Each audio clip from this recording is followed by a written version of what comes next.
E aí, seja muito bem-vindo a mais um vídeo aqui no canal. E hoje eu vou falar sobre a polêmica da semana passada, a decisão do CAD a respeito de descontos e promoções na odontologia.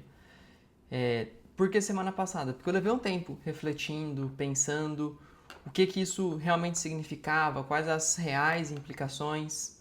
Se você não me conhece, meu nome é Rodrigo, sou formado em 2016, tenho meu consultório desde lá, atendo meus pacientes e vejo que essa decisão ela impacta um pouco, mas não muda muito. E hoje eu vou te passar a minha perspectiva sobre toda essa situação. Um primeiro ponto que eu quero ressaltar aqui é que não teve assim a liberação total como foi muito falado por aí. O que aconteceu foi liberação de descontos e campanhas, como por exemplo Black Friday, Dia Consumidor, Dia das Mães, Botox Day, mas não essa liberação irrestrita que muita gente tem pregado que tá acontecendo. Então esse é um primeiro adendo que eu gostaria de deixar. Não é uma liberação completa e absoluta. Isso acontece porque o CAD ele é um órgão que está acima do CFO e então cabe ao CAD, teoricamente, decidir o que seria, se isso seria, tipo, acho que nas notas dele ele fala em coisas antitrust, basicamente essa questão de preço, de proteção ao consumidor, o CAD está acima do CFO. Então sim, no nosso código de ética tem lá o capítulo que diz a proibição, mas o CAD entendeu que é ilegal essa proibição, porque ele diz que isso você pode estar ferindo as livres leis do comércio, vamos dizer assim. Então vamos só fazer uma análise a partir disso, tá? Primeiro, não temos a liberação completa e restrita, principalmente de divulgação de valores, não foi isso. Foi em relação a descontos e campanhas específicas e pontuais.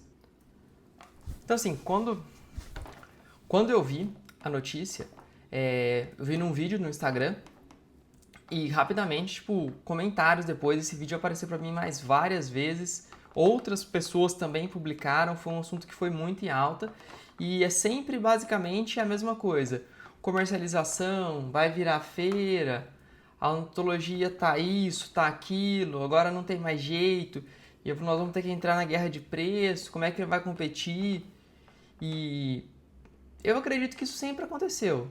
Na verdade, todos nós provavelmente conhecemos alguém já que é conhecido nosso que colocavam Botox Day, Invisalign Day e vai continuar colocando. Isso só está agora regulamentado. Antes, teoricamente, seria proibido pelo conselho e agora está regulamentado. Mas quem fazia, já fazia. Não estava muito preocupado com isso. E mas assim, eu vejo que isso pode ter sim um problema aí em termos de saúde, né?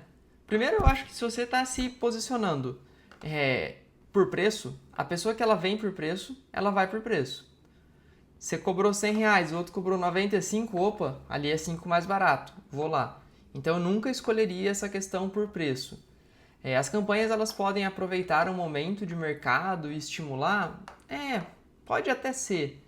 Mas eu usaria isso com. Na verdade, eu não uso no meu consultório. E eu teria muito cuidado ao usar isso. Porque você, por um lado, causa um movimento, mas por outras pessoas começam a esperar promoções, vamos dizer assim. Que é uma. Todo mundo, sei lá, um celular. Você vai trocar de celular. Você fala, opa, vou esperar a promoção, vou esperar a promoção. Então, esse é um perigo que eu vejo. Você acaba se desvalorizando por conta de uma promoção. Então, assim, o risco, os dois principais riscos para mim que tem é desvalorização e guerra de preço, tá?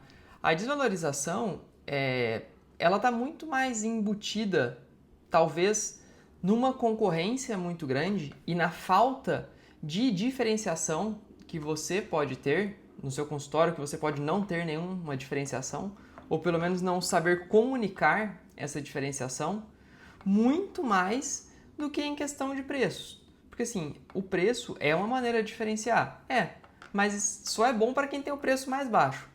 E para você ter o preço mais baixo, provavelmente você vai ter que abrir mão, vamos supor, de equipamentos, de materiais de alta qualidade. Poxa, a gente tem resina aí que custa de menos de 50 até mais de R$ 500. Então, assim, só tem essa carona que é muito boa? Não, temos uma gama que são muito boas, inclusive temos resinas baratas que são muito boas.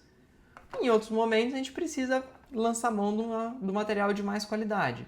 Então, esse é um risco que eu vejo com essa guerra de preços, que na verdade já vai ser o próximo tópico, né? A guerra de preços, como eu estava falando, ela só é bom para quem cobra menos. Para o resto todo, a guerra de preços é ruim.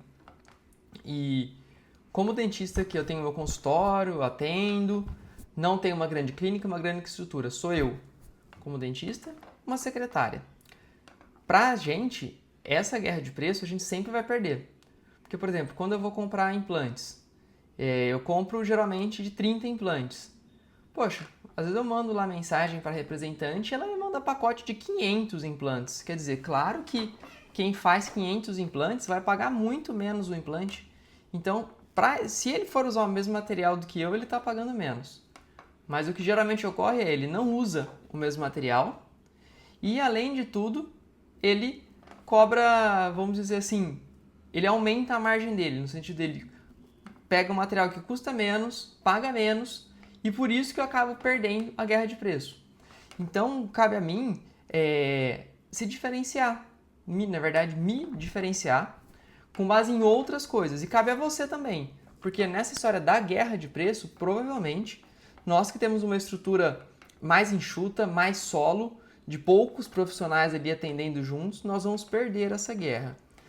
E o que mais me preocupa, assim, são essas coisas que implante mais barato da cidade, clareamento pela metade do preço só hoje. Isso eu acho que, assim, ela dá uma sensação muito ruim, porque aí sim eu vejo como muito uma mercantilização mesmo, não só como uma disputa de mercado, vamos dizer assim. E eu acho que isso é bem possível de acontecer, porque, poxa, a gente sabe aqui com essa história de anúncios online, o próprio Facebook, Google, eles tentam combater algumas práticas que eles não julgam interessantes, mas é muito difícil também você ter uma fiscalização. Porque pensa que você vai lá e vai colocar um outdoor, 50% de desconto, o implante mais barato da cidade. É possível que isso aconteça, mas é mais difícil. Aí, ali sim você vai ter mais fiscalização, você vai ter mais coisas. E esse advento das mídias sociais e principalmente do tráfego, você acaba ficando um pouco escondido, vamos dizer, por trás disso. Mas isso significa o fim de uma odontologia de qualidade? Não, muito pelo contrário.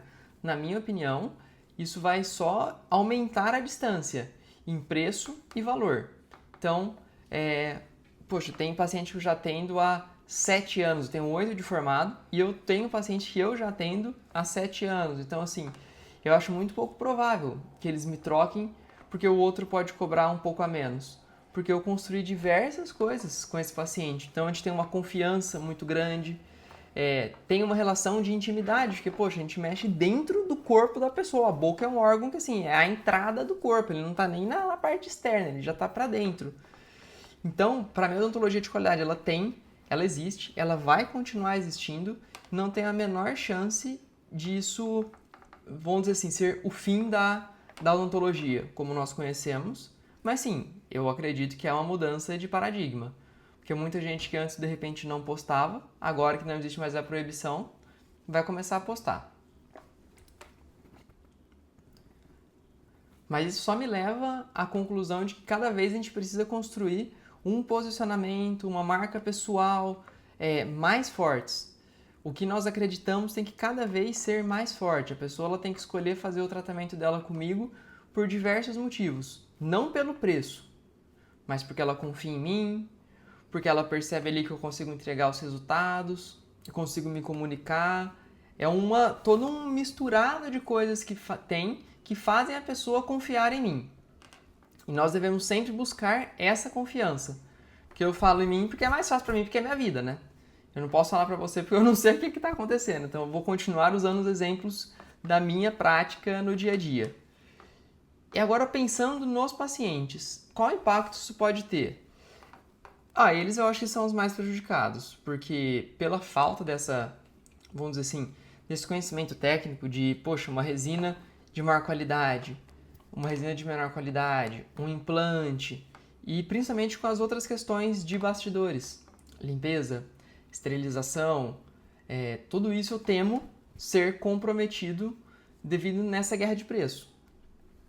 Porque quando você está na guerra de preço, você tem que, assim, imagina que você tem que cortar todos os custos. Então você pode, a gente sabe que, poxa, são muitas etapas em cadeia para fazer uma correta desinfecção, uma correta esterilização dos materiais.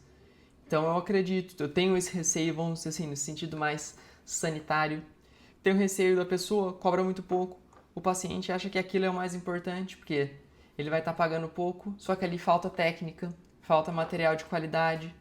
Então, assim, o aumento de iatrogenias, o aumento de... Isso parece acessível, mas no final só vai dar mais dor de cabeça para a pessoa. Então, assim, ela economiza agora, mas depois ela vai ter que gastar muito mais para corrigir os erros que um profissional não tão qualificado que está ali só nessa busca do preço mais baixo pode ter feito. Então, para mim, os principais prejudicados são realmente os pacientes. Apesar de o CAD estar dizendo que isso fere as leis livres de comércio e oportunidade, a pessoa tem o direito de falar aquilo e a outra tem o direito de escolher, mas na minha visão, a pessoa que mais sai perdendo nessa história é o paciente. Mas para concluir esse vídeo, então eu gostaria de ressaltar, como lá do começo, ele liberou promoções e desconto, mas não essa questão de exposição de preços. E eu acho que assim, essa história ainda não terminou, ainda continua nesse embate aí, mas é cada vez mais importante a gente se diferenciar por valor e não por preço. O preço ele tem que ser uma consequência e não tudo que a gente tem de melhor ser um preço baixo. Para isso, a gente tem que ter um posicionamento pessoal, uma marca pessoal forte, tanto online quanto offline. Sempre que a gente fala em posicionamento, a gente está pensando só em posicionamento online, tenho que me posicionar, tomar água na taça e parará, mas não. Estou dizendo posicionamento também de crenças, das coisas que você acredita, da maneira que você se comunica. Isso sim, isso é bom, isso eu não concordo. Você tem sempre que se posicionar frente aos dois caminhos que tem. E se você é paciente e está vendo esse vídeo, não escolha por preço, escolha sempre por valor. Olhe outras coisas além do preço. Claro que muitas vezes o preço é um fator importante, né? Não adianta você falar, Rodrigo, quer comprar uma Ferrari? Eu não tenho dinheiro para comprar uma Ferrari. Então, é o preço, não é o valor. Queria ter, mas não tenho, porque eu não tenho o dinheiro para comprar. Mas não use apenas isso como referência. Use o máximo de fatores que você conseguir ver do profissional. Redes sociais, Google, se você conhecer alguém que vai nele, conversar sempre e procurar outros fatores além da questão preço. E eu queria saber a sua opinião. Se você acha que isso realmente vai acabar com a odontologia, é o fim da odontologia ou não? Se isso só vai ser um pequeno ajuste na rota. Tô com você, tamo junto, até o próximo vídeo.